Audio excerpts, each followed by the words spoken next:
Bonjour tout le monde. Nous sommes confinés à Marseille pour le 14e jour, je crois. Euh, voilà, donc je vais peut-être arrêter de faire des petites blagues sur les rongeurs, les pangolins, les chauves-souris, etc. Quoique des rongeurs, on va en parler dans cette petite vidéo. Pourquoi? Parce que je vais vous parler. Alors là, j'ai rien préparé. Autant hier et avant-hier, j'avais tout préparé, j'avais mes petits papiers, etc. Là, vous allez être déçus. Je n'ai rien préparé. Alors, de quoi je voulais vous parler? Alors, voilà, donc déjà ces vidéos-là, pourquoi je les fais? Ben, comme là, il n'y a pas de business du tout, c'est pour m'occuper. Parce que je suis comme vous devant la télé ou devant euh, ma cuisinière, j'ai rien à foutre. Comme ce midi, j'avais pas faim. J'ai pas bouffé et donc voilà. Et donc là, donc pour vous divertir et puis pour passer le temps de manière utile, intelligente, si possible, et agréable et instructive. Voilà. Alors aujourd'hui, je voulais vous parler de mon curriculum vitae, euh, location saisonnière, bien sûr. Je ne vais pas raconter toute ma vie, ça se fait pas. Mais je peux vous raconter mon expérience en Airbnb. Pourquoi je suis amené. Vous allez voir, c'est intéressant. En tout cas, moi, ça m'intéresse. Qu'est-ce qui a fait que j'ai été amené à faire ça? Alors, euh, si je rembobine la bobine, il y a une dizaine d'années, c'est 2010, congé sabbatique, changement de vie. Donc moi j'étais parisien, je précise que contrairement à ce que mon accent le ferait penser, je ne suis pas marseillais, mais parisien. À l'époque, avec mon ex-compagne, nous avions envisagé, nous rêvions d'un changement de vie pour partir au vert, habiter en Normandie dans une ferme, puisque nous aimions beaucoup à l'époque et toujours les animaux. Voilà. Donc la ferme, c'était à côté de Deauville. On cherchait dans ce coin-là. Bon, moi j'ai trouvé un truc, on a eu un petit coup de cœur.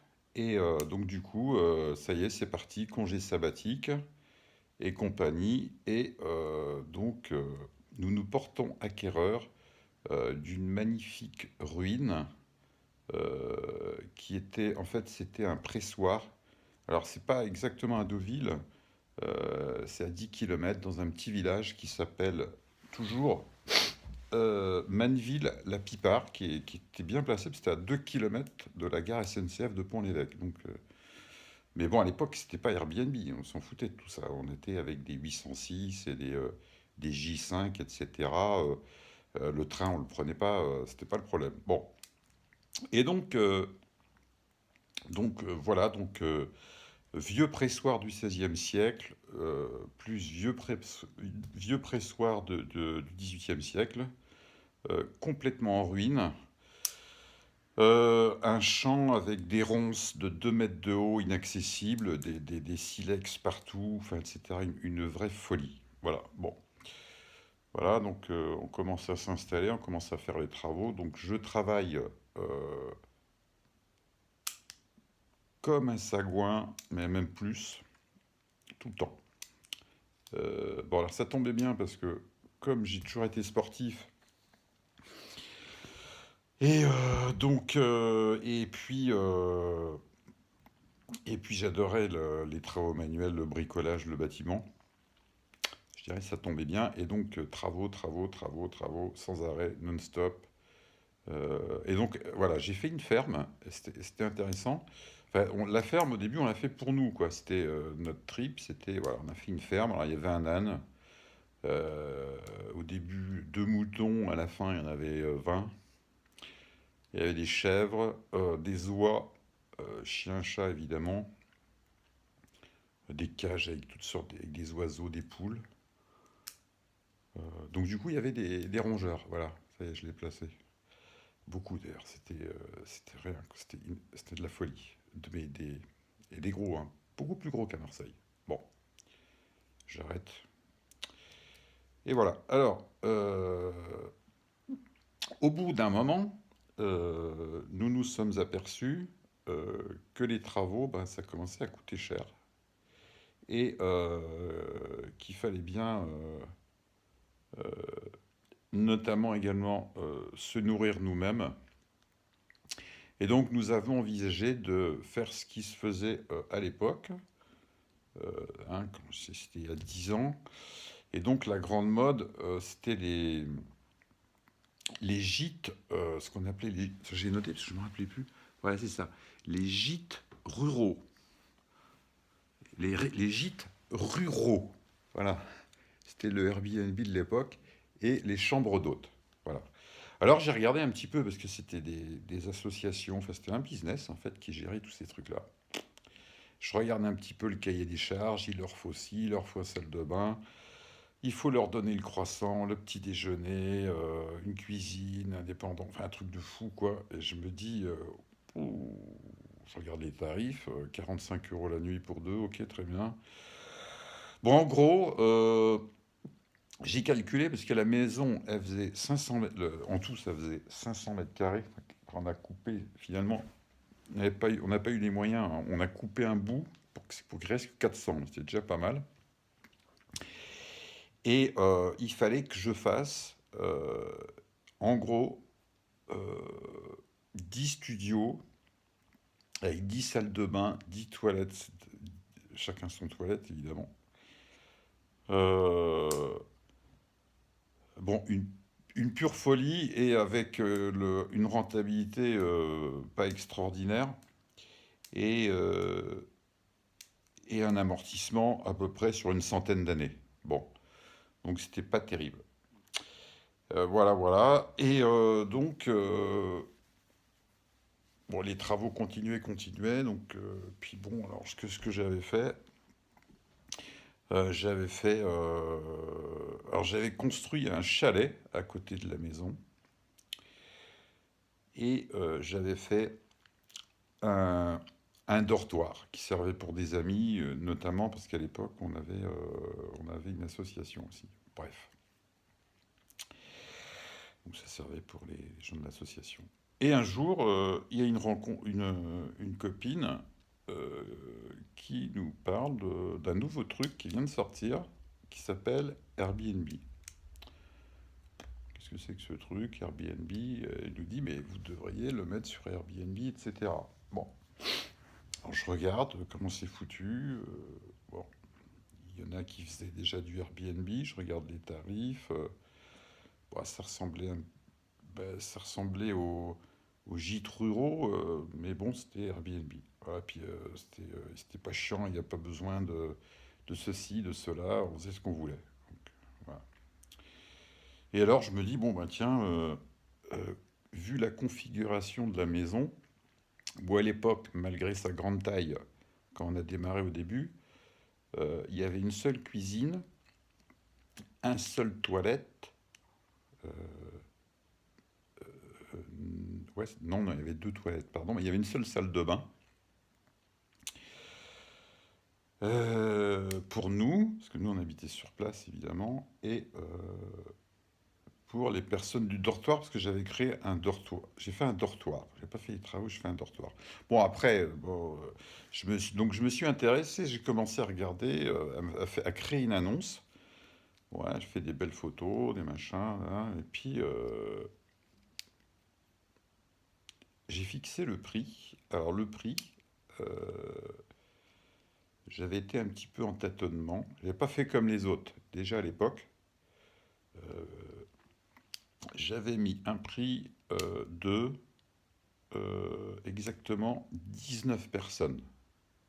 19 euros par personne pour un dortoir qui avait une capacité, je crois au début, à peu près 16 personnes. Et euh, ça, ça a été de la folie. Ça a explosé. Alors, ah non, avant, j'avais testé, c'est-à-dire que j'avais fait du Airbnb avant de faire dans la grosse maison, dans le dortoir. J'avais testé dans le petit chalet qui était un deux couchages. Voilà. Et j'avais loué, je me rappelle, à des Italiens qui étaient très sympas.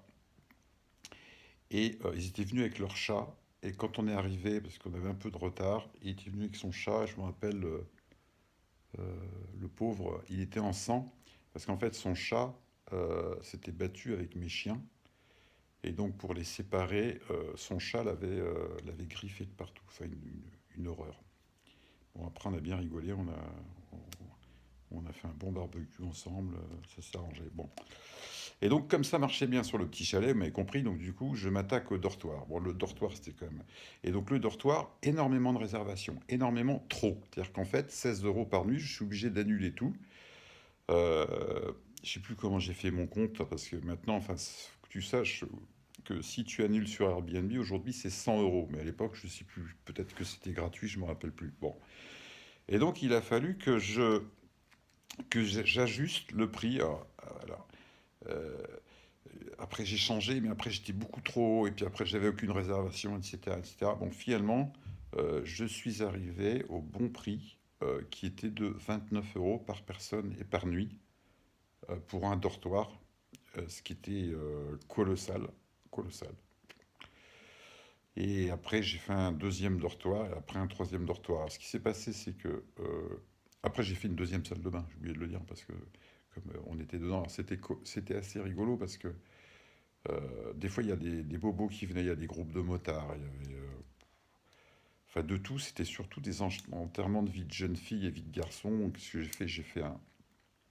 Je leur ai foutu un karaoké, ils avaient des gros barbecues, une piscine, ils avaient 4000 mètres carrés de jardin avec un âne, des moutons, etc. Ils pouvaient mettre la musique à fond. Enfin, ils étaient bien, ils étaient contents. Euh, bon voilà, bon j'arrête avec la Normandie puisque c'est fini. Donc parce qu'après, suite à on va dire, on va appeler ça une séparation, je suis redescendu tout seul à Paris, voilà, refaire un petit peu ma vie. Et puis après, suite à une rencontre, j'étais entre Marseille et Paris.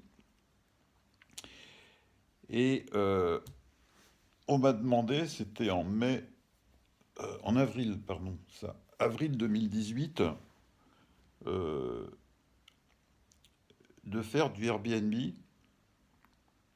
sur des appartements à Marseille. Alors pour moi, à l'époque, Marseille, moi qui étais parisien, pour moi, Marseille, c'était une ville de plouc, hein.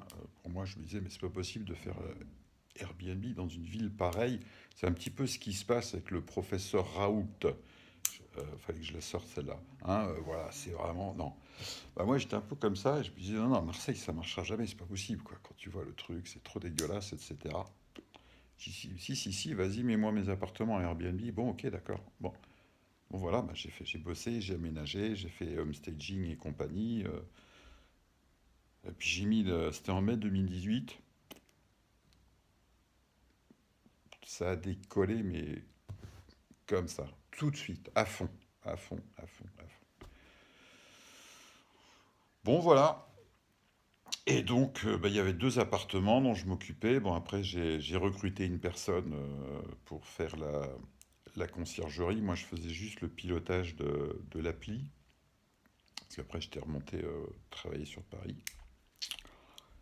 Euh, bon, voilà, ça m'intéressait pas plus que ça, puisque je le faisais pour cet ami. Et puis voilà. Et puis après, donc à l'époque, je me suis remis dans l'immobilier en tant qu'agent commercial. Et je regardais un petit peu, bon, qu'est-ce que je peux faire comme activité, comme business.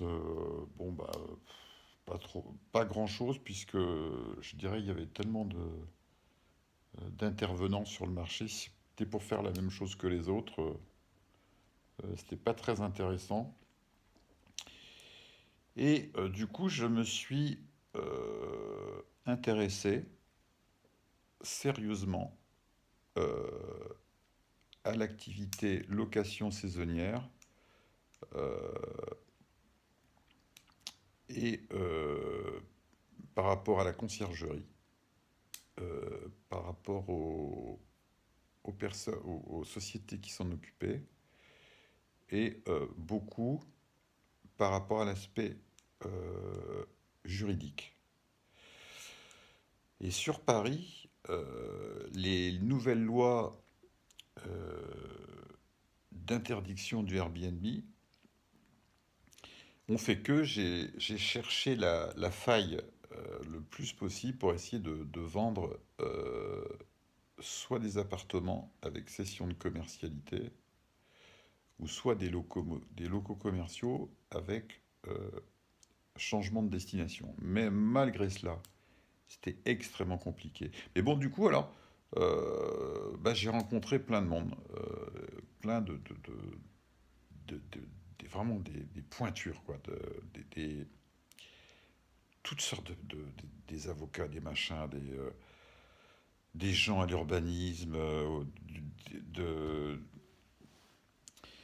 de la construction, de tout, de tout, à la fois sur Marseille, sur Paris, et je me suis tapé pratiquement, euh, j'allais dire, tout le PLU, les PLU et les règlements municipaux de Marseille et Paris. Comme ça, j'ai passé de bonnes vacances en 2018.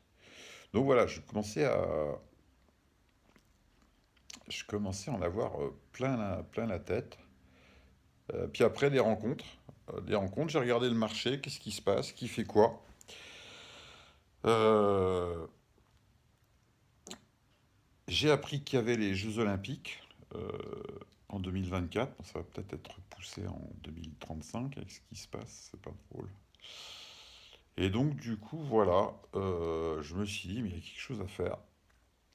Il y a quelque chose à faire qui n'existe pas. Euh, en t- voilà. Et donc, du coup, voilà, bah, j'ai créé ma boîte FLC Service qui n'appartient pas à Airbnb du tout, même si je mets les logos qui sont un peu... Enfin, tout le monde les met, donc il n'y a pas de raison que je le fasse pas non plus. Euh, bon voilà, ça fait déjà 17 minutes 59, 18 minutes, bah, c'est bien, j'ai réussi à tuer le temps. Bon, bah écoutez, portez-vous bien, faites très attention à vous, c'est important. Faites très attention, le virus. Ah oui, tiens, ce matin, je discutais avec un pote à moi avec qui je fais des travaux. Et il y a des gens qui n'y croient pas encore. Il y a des gens qui. C'est un truc de fou. Pour eux, ça n'existe pas. Ça s'appelle des négationnistes. Et c'est très dangereux pour eux, c'est très dangereux pour les autres. Donc, protégez-vous. Allez, à très vite.